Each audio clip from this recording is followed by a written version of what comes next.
মানুষের জীবনে তিনটি গুণ অত্যন্ত প্রয়োজনীয়: শ্রদ্ধা, বিনম্রতা, যোগ্যতা। যদি জ্ঞান লাভ করতে চান তাহলে শ্রদ্ধার প্রয়োজন, যদি মান লাভ করতে চান তাহলে স্বভাবে বিনম্র হওয়া প্রয়োজন, আর যদি মনোবাঞ্ছিত স্থান লাভ করতে চান তাহলে যোগ্যতার প্রয়োজন। বিষয়টা সহজ। শ্রদ্ধা আপনাকে জ্ঞান দেবে, নম্রতা আপনাকে মান, আর যোগ্যতা উচিত স্থান দেবে। কিন্তু যদি আপনি এই তিনটি গুণ সম্মিলিত করেন তাহলে এমন কিছু লাভ করবেন যা এই সব কিছুর থেকে অনেক ঊর্ধ্বে: সম্মান। আর এ হলো সেই সম্মান যা প্রত্যেক মানুষের নিজের জীবনে লাভ করতে চেষ্টা করা উচিত। কারণ এই হলো সেই সম্মান যার কারণে আপনি চলে যাওয়ার পরেও এই সংসার আপনাকে ভালোবাসবে আর মনে রাখবে। আসুন আমার সাথে ভালোবেসে বলুন, রাধা রাধা। বনের মধ্যে যদি আপনি কোনো বিষাক্ত সাপ দেখেন তাহলে কি করবেন? আপনি তখনই তার থেকে দূরে পালাতে চেষ্টা করবেন। আর এটা কেন করবেন? নিজের রক্ষার্থে। এই কথা আমি নয় মেনে নিলাম, কিন্তু নিজের জীবনে এটা করেন না কেন? আপনি যেখানেই যান, যে স্থানেই যান না কেন, প্রত্যেক সময় প্রত্যেক মুহূর্তে এমন বিষাক্ত সাপ আপনি অবশ্যই খুঁজে পাবেন। আর সেই সাপ নয় যাদের আপনি বনে খুঁজে পাবেন, এরা হলো সেই সাপ যা আপনাকে পাপ করতে বাধ্য করবে। আপনার অন্তরের বাসনা, ক্রোধ, অহংকার, লোভ, ঈর্ষা এদের বৃদ্ধি ঘটাবে। দেখুন, বনের এই সাপ আপনাকে একবার ছেড়ে দিতেও পারে, ছোবল নাও মারতে পারে, কিন্তু এই যে পাপরূপী সাপ আছে তা অবশ্যই ছোবল মারবে। কর্ম যদি করেন তাহলে অবশ্যই ফল পাবেন। সেই জন্য যখনই কোথাও যাবেন, যদি এমন কাউকে দেখেন, যদি এমন কিছু দেখেন যে আপনাকে পাপ করতে বাধ্য করছে, তাহলে সেই মুহূর্তে সেখান থেকে পালিয়ে যান। যেমন বনের সাপ দেখে আপনি পালাতে থাকেন। সৎকর্মের রক্ষা অত্যন্ত আবশ্যক। আসুন আর আমার সাথে ভালোবেসে বলুন, রাধা রাধা। যদি কোনো সিংহ বানরের মতো গাছে চড়তে চেষ্টা করে তাহলে কি হবে? একটা মাছ যদি মাটিতে হাঁটতে চেষ্টা করে তাহলে কি হবে? তারা বিফলই হবে। কিন্তু এরকম কেন হয়? তার কারণ হলো প্রকৃতির রচনা কিছুটা এরকম।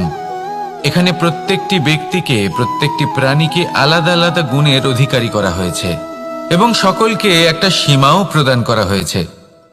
এবার এই যে বৃক্ষ, পশু, পাখি, এদের মধ্যে সেই ক্ষমতাই নেই যে এরা নিজেদের যাচাই করতে পারবে, নিজেদের সীমাগুলো বুঝতে পারবে, নিজেদের সদ্গুণগুলো চিনতে পারবে। এরা সেটা করতে পারবে না। কিন্তু মানুষ তো আলাদা। মানুষের কাছে সেই বিশেষ শক্তি আছে যে তারা পূর্ণরূপে নিজেদের যাচাই করতে পারবে, নিজেকে পূর্ণরূপে বুঝতে পারবে, নিজের দোষ, নিজের অপগুণ, নিজের সদ্গুণ, নিজেদের সীমাগুলো তারা বুঝতে পারবে। আর এটা অত্যন্ত গুরুত্বপূর্ণ। কথায় আছে যে যদি সাফল্য লাভ করতে হয় তাহলে নিজেকে যাচাই করে নিতে হবে। তাই নিজেকে যাচাই করুন, নিজের সাথে পরিচিত হয়ে যান এবং জীবনে কর্ম করতে থাকুন। সাফল্যের শিখরে অবশ্যই পৌঁছে যাবেন। আর ওখানে যদি যান তাহলে এই মন প্রসন্ন হয়ে অবশ্যই বলবে, রাধা রাধা।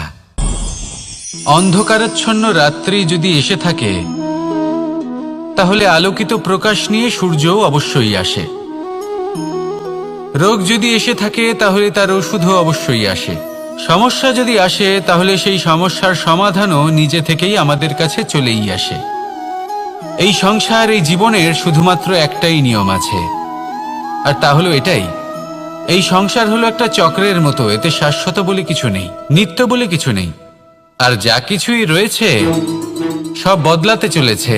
যদি আপনার জীবনে দুঃখ থাকে, সমস্যা থাকে, যদি আপনি বিপদ দ্বারা আচ্ছন্ন, তাহলে মনে রাখবেন সবকিছু বদলে যেতে চলেছে। দুঃখের সময় কাঁদবেন না, মনকে আরো দুঃখী করে তুলবেন না, কারণ এখানে যা কিছুই এসেছে তা যাওয়ার জন্যই এসেছে। তাহলে এত চিন্তা কিসের? আনন্দ সহকারে জীবন যাপন করুন আর আমার সাথে ভালোবেসে বলুন, রাধা রাধা। রাত্রিবেলায় যখন আলোকিত জোনাকিদের দেখেন তখন মন প্রসন্ন হয়ে ওঠে। এদের দেখতে খুবই সুন্দর লাগে। আর এমন ঠিক কেন হয়? প্রথম হলো এটাই যে রাতের বেলায় চতুর্দিক অন্ধকারাচ্ছন্ন থাকে। এমত অবস্থায় যদি আমরা কোথাও একটু প্রকাশ দেখি তাহলে সেটাই আশার কিরণের ন্যায় মনে হয়। সেই প্রকাশই আমাদের মন প্রসন্ন করে তোলে। আর সেই জন্য যে সকল মানুষ রাতের বেলায় কোনো জোনাকি দেখতে পান তারা প্রসন্ন হয়ে যান। এবার কখনো কখনো জীবনে আমাদের মনে হয় যে চতুর্দিকে শুধুমাত্র অন্ধকারই হয়ে আছে। প্রত্যেকেরই তা কখনো মনে হয়। আর তখনই আমাদের নিরাশ হলে চলবে না, আমাদের দুঃখী হলে চলবে না। সেই সময় আমাদের খুঁজতে হবে নিজেদের আশেপাশে চতুর্দিকে আর কোথাও না কোথাও আমরা প্রকাশ অবশ্যই দেখতে পাবো, আশার একটা কিরণ অবশ্যই দেখতে পাবো।